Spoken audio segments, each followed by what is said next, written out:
county. We found, using that particular tactic, the hospitals in Pennsylvania have been very receptive to getting the cash up front. Because typically, if you think about it from their perspective, if this wasn't a county inmate sent to the local hospital, he just showed up on the emergency room, they'd still be required to pay him to provide him care. But they probably wouldn't be reimbursed from any resource. But they also know if he's a county incarcerated inmate, the county has deep pockets, so they're trying to get as much money as they can out. Once again, it's a business thing. So reducing that liability, Todd will say, we'll be willing to give you 15 cents on the dollar or 20 cents on the dollar, and we'll guarantee you payment in 15 days. Once again, we do this in concert with the county. Prime Care typically fronts that money. We would put out that $10,000 or $15,000, and then we would invoice the county back. Once again, we do that as a service. So that is one way that we have. And your limit is 25,000? Oh no, we've done much bigger than that. Once again, it depends on, like if we had a $1 million case, yeah, you know, we can go up to pretty high because we have a pretty good resource. But once again, we would respectfully request from the county, if we're going to front up, we'll just say $250,000, you know, that we could be reimbursed in a reasonable amount of time too. But it said in your contract that you're liable only up for the first 25,000. Yes, I'm glad. Yes, what we recommended on there was a catastrophic limit. Because once again, we are a management company. That means for the first $25,000, Prime Care would be responsible for everything. Every Band-Aid, every emergency room visit, every aspirin, every outside consult. And we had come to that number based upon your population, because we believe we can manage underneath that based upon our experience. But as I told the superintendent, we don't know that with absolute certainty because we don't know what kind of patients are coming in tomorrow. This $25,000 number, is that for each patient or is that overall? That's a facility-wide. So, Oh. yeah, so I was going to say. that makes a big difference. Yeah, that's facility-wide. Now, we do individual caps, but they're much lower per patient. Have you had any AIDS patients in some of your places that Yes, we have. take up $2,000 a month? We do have those, and we have had Is those. that one inmate would eat up that 25,000 pretty quick, Yes, and then we'd have to pick up the rest. yes. Once again, we're a management company, sir.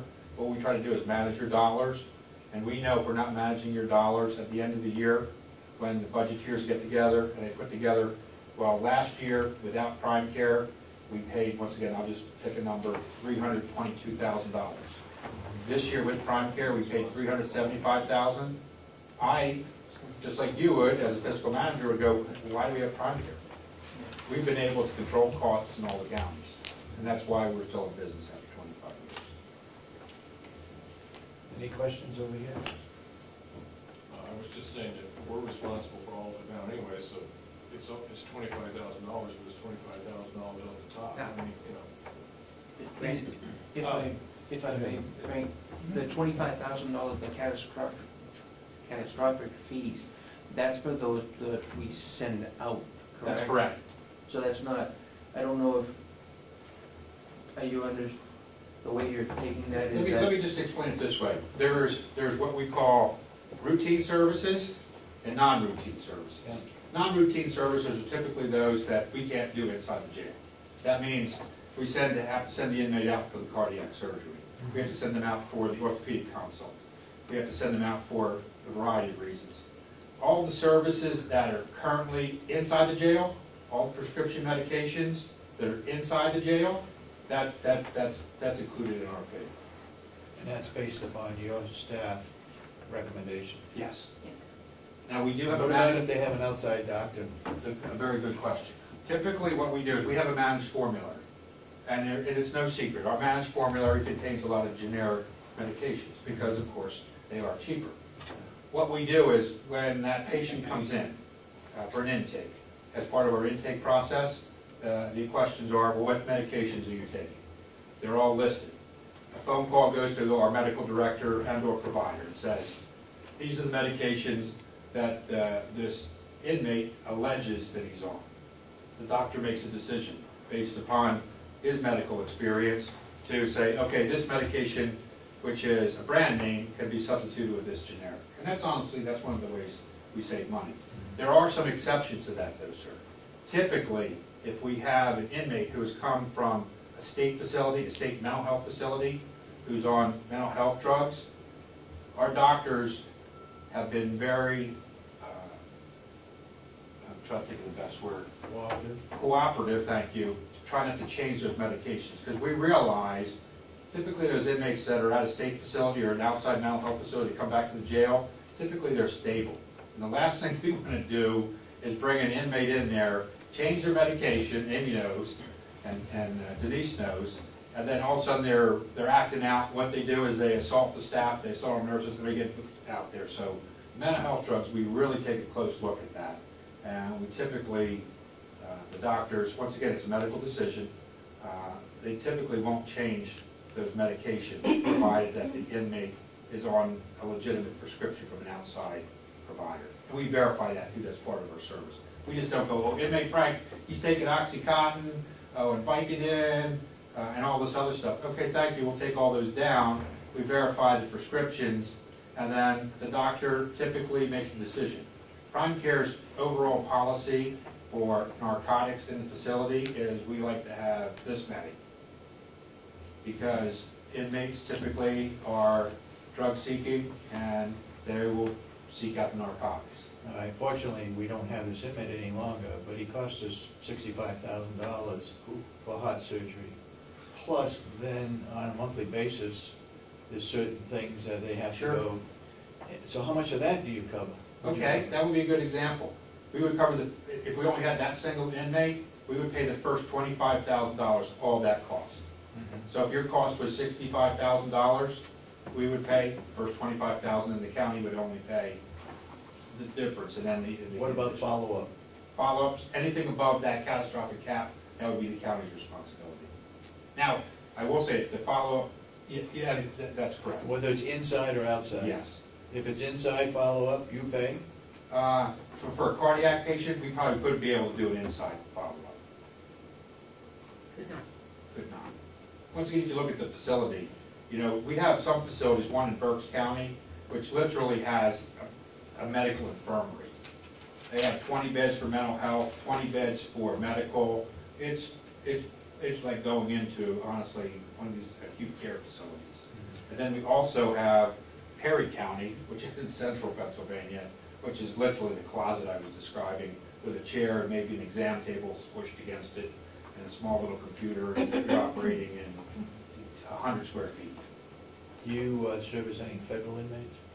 There are federal prisoners that are in county facilities? Yeah, there are federal inmates currently in. Are they handled any differently? Typically, the federal inmates, there's an additional requirement to, when they're a federal inmate, they're really not any of our costs, meaning Prime Care's or the county's costs.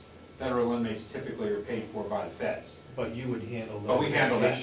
We handle all of, like, call up, and I forget what the exact. Another way of making a profit, right? Yeah. Another way of making a profit, you just charge more to the feds? No, sir, we don't do that. Whatever the federal government pays, the federal government pays. We just act as a liaison for that. We just make sure they get all of that in these bills. Yep, and the bills would come in, and Denise would do this, or Amy go, okay, inmate Frank, he's a federal inmate, okay, we're going to review this, scrub it, we're going to be reasonable, we're going to make sure, but then the bills honestly get sent to the federal government. We don't say, okay, we're doing this service, Prime Care is going to tack on 5%, 10%. No, sir, we don't do that. Have any other counties in New Hampshire requested your services outside those two? We had one other contract. Oh, that's right, down in Sullivan or Cheshire? No, it was Hillsborough. Oh, Hillsborough. That was about 10 years ago. And that contract honestly went out to bid. As I said, we were not the cheapest contracting or cheapest medical service contracting company, and they decided to go with a different option for them. Do you know how many other facilities privately handle the medication? In this county, I mean, this state, well, we're looking to it, currently Rockingham, but I think everybody else has their own. Yeah, we have talked on and off to Merrimack County, we've talked to Sullivan County, and honestly, once again, we try to, like our attorney said, put the cards face up on the table. Be very honest, be very upfront. We look at the county, we present them what we believe we could do the service for. The county goes back and does their homework, and it comes down literally to that number on the bottom of the page. And if that number can save the county money, more than likely we'll be in there. If the number's higher, once again, I as a taxpayer, not in New Hampshire, but in Pennsylvania, I would hope that the fiscal managers would say, let's look at the lowest possible option for providing this. So your offices are where? Where's your office? My corporate office is No, in your Harrisburg, office. Pennsylvania. I work for Rockingham County. So your office is in Rockingham County? Yes. In a county facility? Yes. She's The- a nursing I'm the administrator in that HSA, building, Yes. Okay. And yours? Pennsylvania. Yours in Pennsylvania.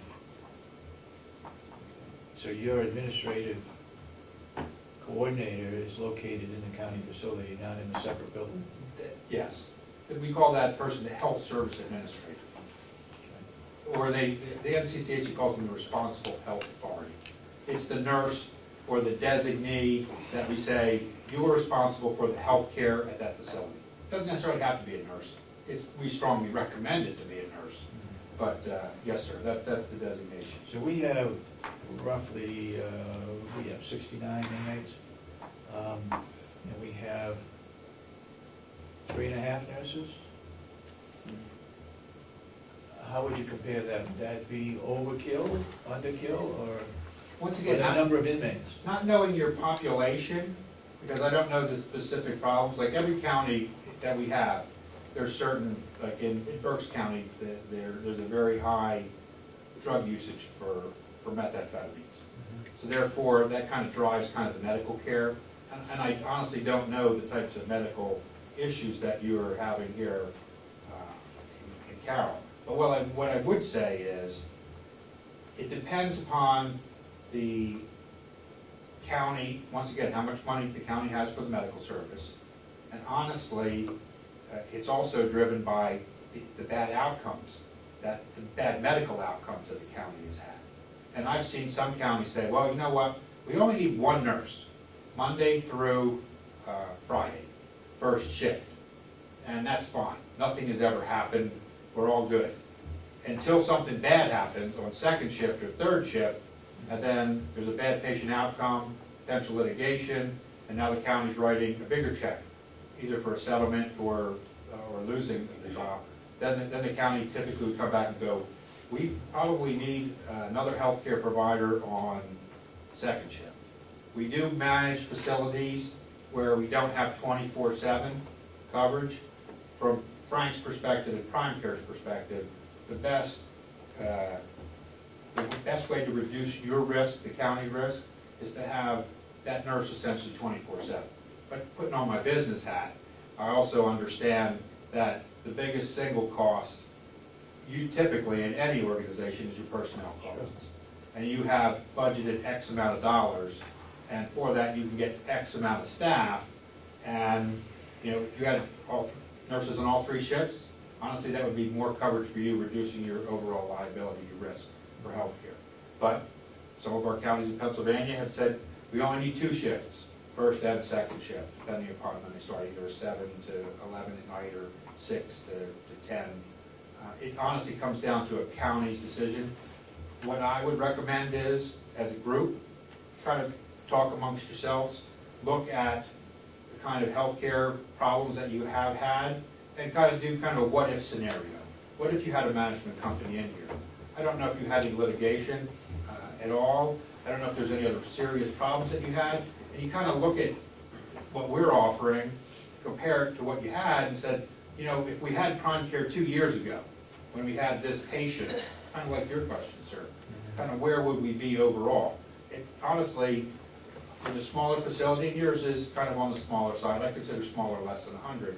That's, you know, that will take someone a little time to do, but they can prepare an exercise or do the analysis and say, if you had Prime Care, your dollars would have been $322,000. We didn't have Prime Care, we had a lawsuit, we had to pay out, and it was $425,000. That analysis can be done.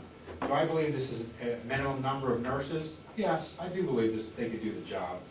But once again, it gets back to that total dollar